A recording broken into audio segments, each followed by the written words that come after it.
मधुमक्खी का शहद खाने में जितना मीठा लगता है, उसका डंक उतना ही जहरीला और खतरनाक होता है।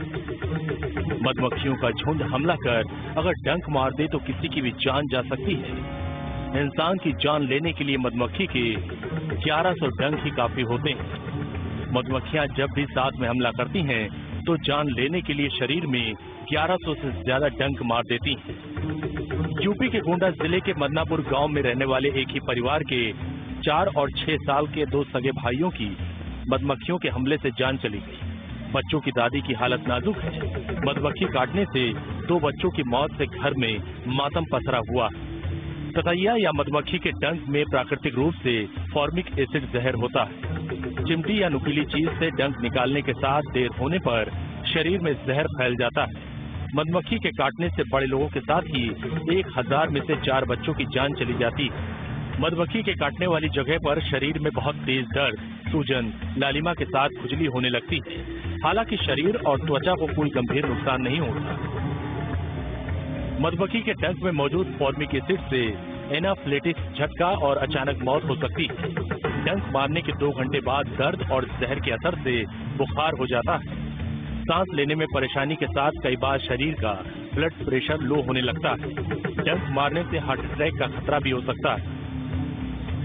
मधुमक्खियों के डंक में मौजूद जहर से शरीर में तेजी से संक्रमण फैलने लगता है।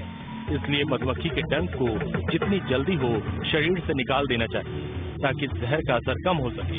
डॉक्टरों की माने तो मधुमक्खी के डंक मारने पर मरीजों को फौरन हॉस्पिटल ले जाना चाहिए।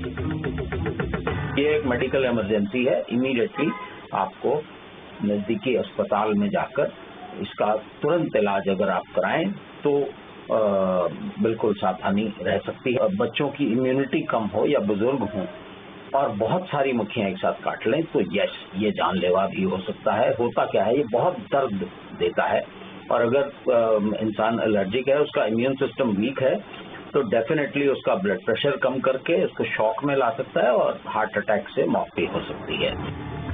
मधुमक्खी के काटने पर कई घरेलू नुस्खे अपनाकर इंसान की जान बचाई जा सकती है।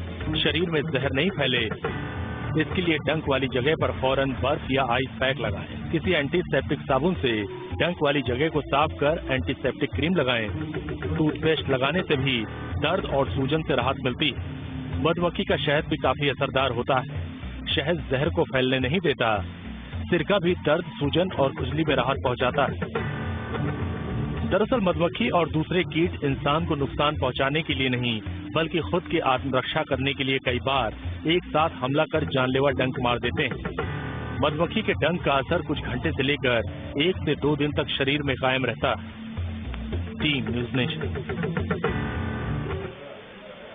अगर आप डायबिटीज के मरीज हैं तो ये खबर आपके लिए है। डायबिटीज कंट्रोल करने के लिए अगर आप दवा खाकर थक चुके हैं तो संगीत सुनिए।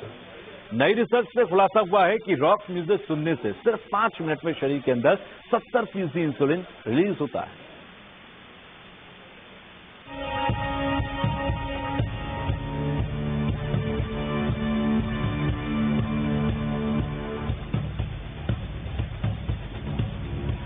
अगर आप डायबिटीज के मरीज हैं तो संगीत सुनना आपकी जिंदगी और सेहत दोनों के लिए फायदेमंद हो सकता है। नई रिसर्च से पता चला है कि संगीत सुनने से डायबिटीज मरीजों के शरीर में इंसुलिन बनाने की प्रक्रिया तेज हो जाती है। स्टडी में दावा किया गया है कि म्यूजिक से शरीर की कोशिकाएं चंद मिनटों में इंसुलिन रिलीज कर सकती हैं। रॉक म्यूजिक से सिर्फ 5 मिनट में 70% इंसुलिन रिलीज होता है। स्विट्जरलैंड के रिसर्चर्स ने इंसुलिन रिलीज करने और इंसुलिन को ट्रिगर करने के तरीकों से खुलासा हुआ है कि मधुमेह या शुगर के मरीजों के लिए रॉक म्यूजिक सुनना बेहद फायदेमंद हो सकता है। रिसर्च से पता चला है कि हाई पिच वाला म्यूजिक इंसुलिन को ज्यादा मात्रा में रिलीज करता है। शरीर में insulin producing cell implant music से ट्रिगर होती है। लाइट टेम्परेचर इलेक्ट्रिक फील्ड से इंसुलिन रिलीज हो सकता है। क्लासिकल म्यूजिक या गिटार की धुन की तुलना में रॉक म्यूजिक से इंसुलिन ज्यादा ट्रिगर होती है। हाई पिच वाला म्यूजिक इंसुलिन को ज्यादा मात्रा में रिलीज करता है। रॉक म्यूजिक से सिर्फ 5 मिनट बाद ही इंसुलिन प्रोड्यूसिंग सेल से 70% इंसुलिन रिलीज हो गया और 15 मिनट बाद इंसुलिन पूरी तरह से रिलीज हो गया। म्यूजिक का असर सेल पर होने से पैंक्रियाज या हमारा शरीर साउंड को रिसीव करके इंसुलिन में तब्दील करता है। म्यूजिक थेरेपी से पता चलता है कि सेल्स साउंड सुनने के बाद रिस्पॉन्स करते हैं। हेल्थ एक्सपर्ट्स के मुताबिक डायबिटीज में शरीर के पैंक्रियाज में इंसुलिन की कमी हो जाती है, यानी पैंक्रियाज में इंसुलिन बनाने की क्षमता घट जाती है, जिससे खून में ग्लूकोज की मात्रा ज्यादा होती है। इंसुलिन एक तरह का हार्मोन होता है जो शरीर के अंदर डाइजेस्टिव ग्लैंड में बनता है। इंसुलिन का काम खाने को एनर्जी में बदलना होता है। जब इंसुलिन नेचुरली प्रोड्यूस होना शरीर में बंद हो जाता है, तब इंजेक्शन के जरिए डायबिटीज के मरीजों को इंसुलिन दिया जाता है। इंसुलिन पैंक्रियास में बनता है, बीटा सेल्स इसके लिए होती हैं और इसका ट्रिगर होता है शुगर। इसके अलावा इंसुलिन जो है वो डायबिटिक्स में होता है, टाइप 2 डायबिटीज में इंसुलिन होता है। ऐसी कोई भी प्रक्रिया जो इंसुलिन के रेजिस्टेंस को कम कर दे, बॉडी को डी स्ट्रेस कर दे, आपकी स्ट्रेस को कम करके उस ऑलरेडी इंसुलिन जो एग्जिस्ट कर रहा है उसको सेल्स पर इफेक्टिव बना दे, इसको हम सब्सिडाइज कर सकते हैं। सालों से डॉक्टर शरीर में नेचुरली इंसुलिन प्रोड्यूस करने के तरीके ढूंढते आए, जिसके बाद इंसुलिन प्रोड्यूसिंग सेल कैप्सूल और इंसुलिन का इंजेक्शन बनाया गया।